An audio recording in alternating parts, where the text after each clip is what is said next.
2024 లేదా 25లో డిగ్రీ లేదా బీటెక్ చదివారా? సాఫ్ట్‌వేర్ జాబ్ కోసం ఎదురు చూస్తున్నారా? అయితే కోడ్ జ్ఞాన్ 100 డేస్ కోర్సులో చేరండి. జాబ్ సాధించండి. Welcome to Suman TV. నేను మీ Suman TV Nag. According to Vedic astrology కనుక మనం చూసుకుంటే మకర రాశి వారికి జూన్ నుంచి డిసెంబర్ వరకు ఏ విధంగా ఉండేటువంటి అవకాశం ఉంది. ఆల్మోస్ట్ మనం ఉగాది నుంచి కనుక చూసుకుంటే అండి చాలా చేంజెస్ చూస్తూ ఉన్నాము. రెగ్యులర్గానే టెక్నాలజీ మార్పులు చేర్పులు చూస్తూ ఉన్నాము. యుద్ధ వాతావరణం చూసాము. దాంతోపాటు షష్టగ్రహ కూటమి తర్వాత చాలా చేంజెస్ జరిగాయి అనమాట. జూన్ నుంచి డిసెంబర్ వరకు ఏ విధంగా ఉంటుంది మకర రాశి వారికి అనేది అండ్ వేదిక ఆస్ట్రాలజీ అసలు ఏం చెప్తోంది అనేది ఈరోజు మనతో పాటు వేదిక ఆస్ట్రాలజీ ఉమా గారు ఉన్నారు. అది వారి మాట్లాడి తెలుసుకుందాం. హలో ఉమా గారు. హలో నాగరాజ్ గారు. వేదిక ఆస్ట్రాలజీ ప్రకారం కనుక మనం చూసుకుంటే ఎస్పెషల్లీ విమెన్కి ఏ విధంగా ఉందండి, అంటే హెల్త్ పాయింట్లో చూసుకుంటే మనకి మకర రాశి అంటే ద ఒరిజినల్ 10th హౌస్ అండి. అంటే జనరల్గానే వీళ్ళు కర్మ చేయడానికి పుట్టారా అనేటువంటిది, కర్మని అనుభవించడానికి పుట్టారా అనేటువంటి క్వశ్చన్ రేజ్ అవుతుంది వీళ్ళని చూస్తే, వీళ్ళ జీవితాన్ని చూస్తే.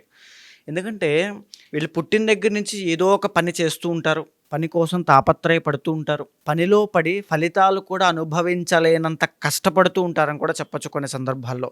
సో మకర రాశి వాళ్ళ యొక్క లైఫ్ అనేటువంటిది సింపుల్గా ఒక లైన్లో ఇలా ఉంటుంది: కష్టము, పని, పోరాటము ఇలాగే ఉంటాయి. అయితే వీళ్ళకి ఆధిపత్యాన్ని వహించేటువంటి గ్రహం ఎవరు అంటే శని భగవానుడు. ఈ శని జాతకంలో ఏంటి అంటే, మనం హెల్త్ పాయింట్ ఆఫ్ వ్యూలో మాట్లాడుతూ ఉన్నాం కాబట్టి ద ఒరిజినల్ 6th లార్డ్ వీళ్ళకి బుధుడు అవుతారండి. అంటే ఏ పాయింట్ ఆఫ్ వ్యూలో మనం మాట్లాడుతున్నా వీళ్ళకి ఒక రకంగా చెప్పాలి అంటే వీళ్ళకి వంశపారంపర్యంగా వచ్చేటువంటి ఆరోగ్య సమస్యలు వస్తాయి అని చెప్పచ్చు. సో వీళ్ళ మేనమామ ద్వారా వచ్చేటువంటి ఆరోగ్య సమస్యలు ఇలాంటివి వీళ్ళకి వచ్చే అవకాశములు చాలా ఎక్కువ ఉంటాయి.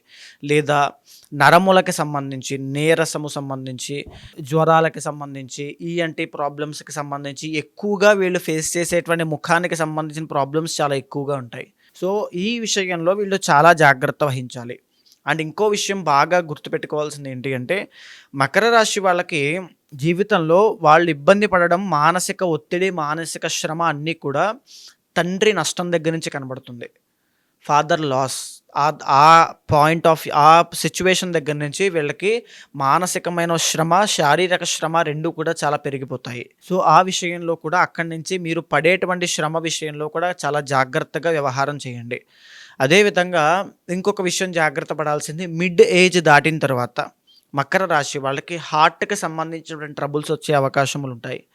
డయాబెటీస్ సంబంధించిన ట్రబుల్స్ వచ్చే అవకాశములు ఎక్కువ ఉంటాయి. కొలెస్ట్రాల్కి సంబంధించిన ఇబ్బందులు వచ్చే అవకాశములు చాలా ఎక్కువ ఉంటాయి. సో ఈ విషయాల్లో అంటే మనము ఆస్ట్రాలజీ పరంగా ఉన్నటువంటి ఆరోగ్య సమస్యల్ని అర్థమవ్వడం కోసం 5గా విభజించి చూస్తే నాగరాజు గారు, అందులో మొట్టమొదటిది దోషజ రోగం అని చెప్పబడిందండి. దోషజ రోగముల్లో ఏముంటాయి అంటే వాత, పిత్త, కఫ దోషములు ఉంటాయి. వాత దోషము అని అంటే నొప్పులు కానీ, కీళ్ళ వాతము, పక్షవాతము, వెన్నుపూసకి సంబంధించిన ఇబ్బందులు, జాయింట్ పెయిన్స్ కానీ వీటికి సంబంధించినవన్నీ కూడా ఈ యొక్క వాత దోషంలోకి వస్తాయి. పిత్త దోషము అంటే ఎసిడిటీ కావచ్చు, గ్యాస్ట్రిక్ ట్రబుల్ కావచ్చు, కాన్స్టిపేషన్ కానీ, స్మాల్ ఇంటెస్టైన్, లార్జ్ ఇంటెస్టైన్ కానీ, ఆర్ లేదు అనుకుంటే అల్సర్లు కానీ, ఈ యొక్క జీర్ణ వ్యవస్థకి సంబంధించినవన్నీ కూడా పిత్త దోషంలోకి వస్తాయి. కఫ దోషము అంటే శ్లేష్మ రోగాదులు, లేకపోతే సైనస్ ప్రాబ్లమ్స్ కానీ, ఆస్తమా కానీ, బ్రీతింగ్ ప్రాబ్లమ్స్ కానీ, థ్రోట్ ఇన్ఫెక్షన్స్ కానీ, లేకపోతే ఈ తదితర సమస్యలు, జలుబు, దగ్గు ఇవన్నీ కూడా ఈ కఫ దోషంలోకి మనం పెడతాము. అయితే ముఖ్యంగా రెండవది ఏంటి అంటే ధాతుజ రోగములు. ధాతుజ రోగములు అంటే ఏమిటి అంటే హార్మోనల్ ఇంబ్యాలెన్సెస్ కానీ, టిష్యూస్ వల్ల వచ్చేటువంటి ఆరోగ్య సమస్యలు కానీ చెప్పొచ్చు. ఉదాహరణకి ఇన్సులిన్ అనేటువంటి హార్మోన్ మనం తీసుకుంటే కనుక దాని యొక్క ఇంబ్యాలెన్స్ వల్ల వచ్చేటువంటిది డయాబెటీస్ అనేటువంటిది వస్తుంది. థైరాయిడ్ అనేటువంటి హార్మోన్ ఇంబ్యాలెన్స్ అవ్వడం వల్ల సంతానానికి ఇబ్బంది కలుగుతుంది. ఈస్ట్రోజన్ హార్మోన్ ఇంబ్యాలెన్స్ అవ్వడం వల్ల ఫెర్టిలిటీ లేదా పర్సనల్ ప్రాబ్లమ్స్ అనేటువంటివి విమెన్కి ఎక్కువగా వస్తూ ఉంటాయి. ఇవి ధాతుజ రోగములని చెప్పచ్చు. నేటి తరము ఇప్పుడు ఉన్నటువంటి వాళ్ళందరూ కూడా ముఖ్యంగా ఇబ్బంది పడేటువంటిది ఈ ధాతుజ రోగముల విషయంలోనే. దీనికి ఆధిపత్యము శుక్రుడు వహిస్తూ ఉంటాడు. అయితే మూడవది మానసిక రోగము. ఇక్కడ రోగము అనేటువంటి పదం కన్నా మానసికంగా వాళ్ళు పడేటువంటి శ్రమ అని కూడా చెప్పచ్చు. ఎందుకంటే వాళ్ళ జీవితంలో పర్సనల్ లైఫ్లో ఉండొచ్చు, లేకపోతే ఆర్థిక సమస్యల కారణంగా వగైరా వగైరా ఏ కారణం చేతైనా సరే యాంగ్జైటీ కానీ, డిప్రెషన్ కానీ, ఓవర్ థింకింగ్ కానీ, నెగిటివ్ థింకింగ్ కానీ, లేకపోతే మానసిక క్షోభ, దుఃఖము అనేటువంటిది వెంటనే వస్తూ ఉంటాయి, తరచూ వస్తూ ఉంటాయి. దీన్ని మానసిక శ్రమగా మనం చెప్పవచ్చు. దీనికి ఆధిపత్యం చంద్రుడు, రాహు, కేతువులు వహిస్తూ ఉంటారు. లేదా చంద్ర శనుల యొక్క కాంబినేషన్, బుధుడు శని యొక్క కాంబినేషన్ ఈ యొక్క మానసిక శ్రమకి ఎక్కువగా ఇబ్బంది పెడుతూ ఉంటాయి. అయితే 4వది ఏమిటి అంటే ఆగంతుజ రోగము అని ఉంటుంది.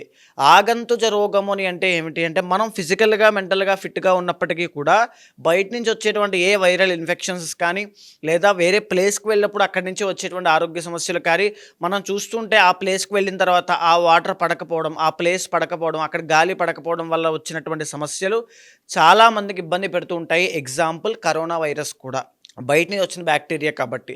సో ఇలాంటి ఆరోగ్య సమస్యల వల్ల, అలాంటి యొక్క ఇబ్బంది వల్ల తన బాడీ అనేటువంటిది డ్యామేజ్ అవ్వడం, మెంటల్ హెల్త్ అనేటువంటి డ్యామేజ్ అవ్వడం చూస్తూ ఉంటాం.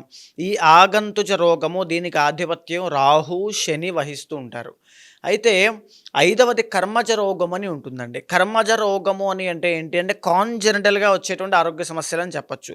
పుట్టడంతోనే కొంతమందికి కాళ్ళు, చేతులు కొద్దిగా అవయవ లోపం అనేటువంటిది రావడమో, మాటలు సరిగ్గా రాకపోవడమో, ఐసైట్ అనేటువంటిది చిన్న వయసులోనే రావడమో, లేకపోతే డయాబెటీస్ అనేటువంటి చిన్న వయసులోనే రావడమో, సిహెచ్డి హార్ట్ ట్రబుల్ అనేటువంటి చిన్న వయసులోనే రావడం లాంటివి తదితరవ ఖచ్చితంగా మనం చూస్తూ ఉంటాం మన దగ్గరలో ఉండేటువంటి వాళ్ళకి.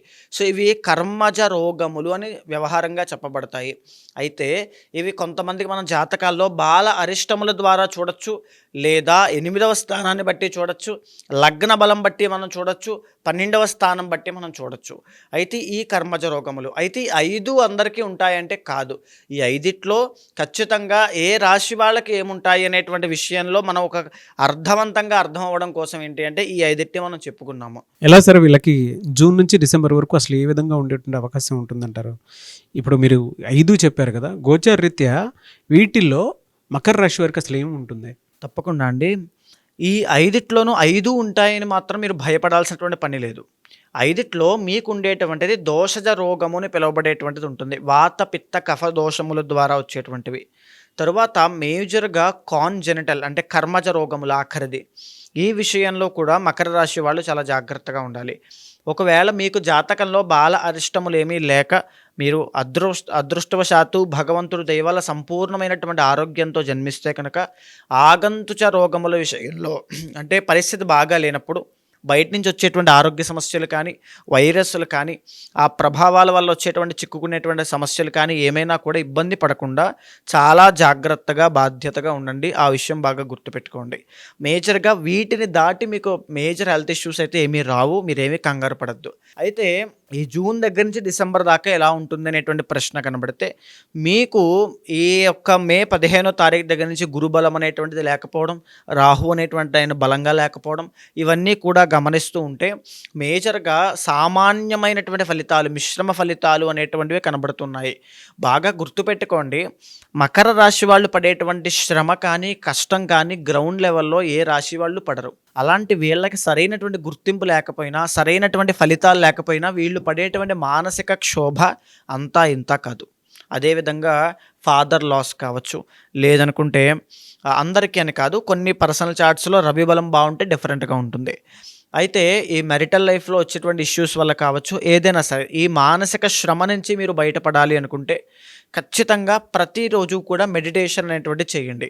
మీరు మెడిటేషన్ చేసి మిమ్మల్ని సెల్ఫ్ కంట్రోల్ చేసుకుని మీ గమ్యం వైపు అడుగులు వేస్తే మీకు హెల్త్ కాదు కదా, మీ జీవితం అంతా కూడా మీకు దాసోహం ఉంటుంది. అంటే ఏదైనా సాధించగలిగేటువంటి సత్తా ఉన్నవాళ్ళు మకర రాశి వాళ్ళు, అది ఖచ్చితంగా చేయండి.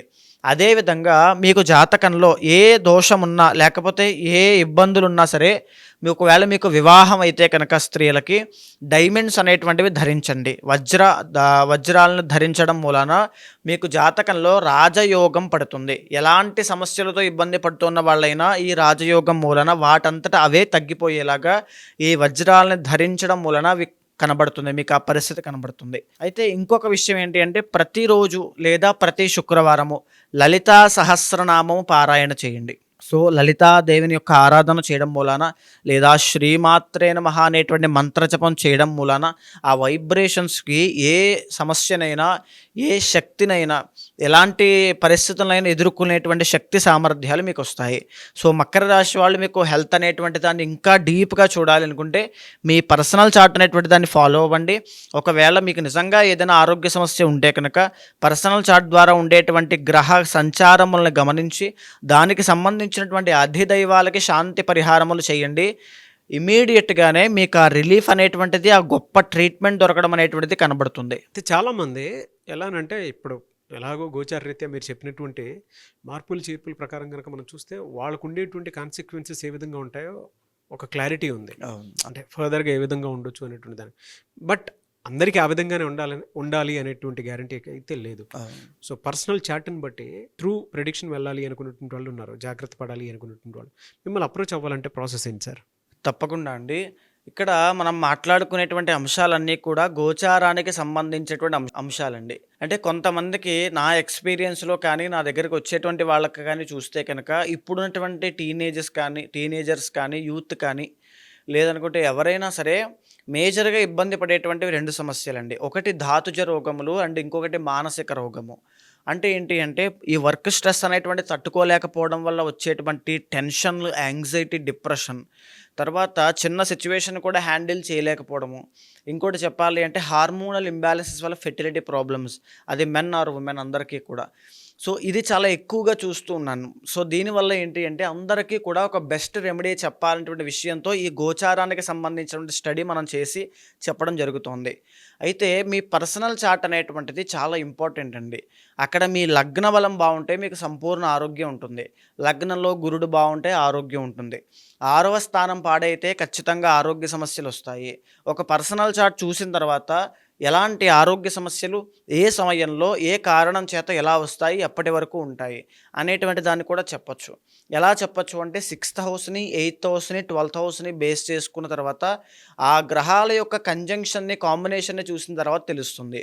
అయితే తప్పకుండా ఎవరైనా సరే ఇలాగా పర్సనల్ చార్ట్ చూపించుకోవాలనుకునేటువంటి వాళ్ళు మీకు కింద కనిపించే నెంబర్కి కాల్ చేస్తే మా వాళ్ళు మీకు పూర్తి వివరాలు అందిస్తారు. మీ జాతకం చూసిన తర్వాత ఆరోగ్య సమస్యనే కాదు, ఎలాంటి ప్రాబ్లంతో అప్రోచ్ అయిన వాళ్ళకైనా సరే ఒక మంచి మార్గము చూపించడము, ఆ ఉన్నటువంటి దోషానికి శాంతి పరిహారములు ఆచరింప చేయడము, ఆ మంత్రోపదేశం ఇచ్చి మంత్ర అనుష్ఠానం చేయించడము, దైవ మార్గంలో నడిపించి భగవద్ అనుగ్రహం కలిగేలా చేస్తాను. ఎనీవేస్ థ్యాంక్ యూ అండి. థ్యాంక్ యూ సో మచ్ అమ్మగారు. నమస్తే అండి. చూసారు కదండి ఈ వీడియోపై మీ అభిప్రాయాన్ని కమెంట్ బాక్స్లో పోస్ట్ చేయండి. మీరు కనుక through Vedic astrology personal chart చూపించుకోవాలి అనుకున్నటువంటి వాళ్ళు ఎవరైతే ఉంటారో ముందుగానే జాగ్రత్త పడాలి అనుకున్నటువంటి వాళ్ళు త్రూ వేదిక్ ఆస్ట్రాలజీ స్క్రీన్ మీద ఉమాగారి కాంటాక్ట్ నెంబర్ కనిపిస్తుంది. దానికి మీరు కాల్ ఆర్ మెసేజ్ వాట్సాప్ చేసినా సరే డెఫినెట్గా అప్రోచ్ అవ్వండి. ఈ వీడియోని లైక్ చేయండి, షేర్ మాత్రం తప్పకుండా చేయండి. ఇలాంటి మరిన్ని వీడియోస్ కోసం మా ఛానల్ ఫాలో అవ్వండి. Thank you.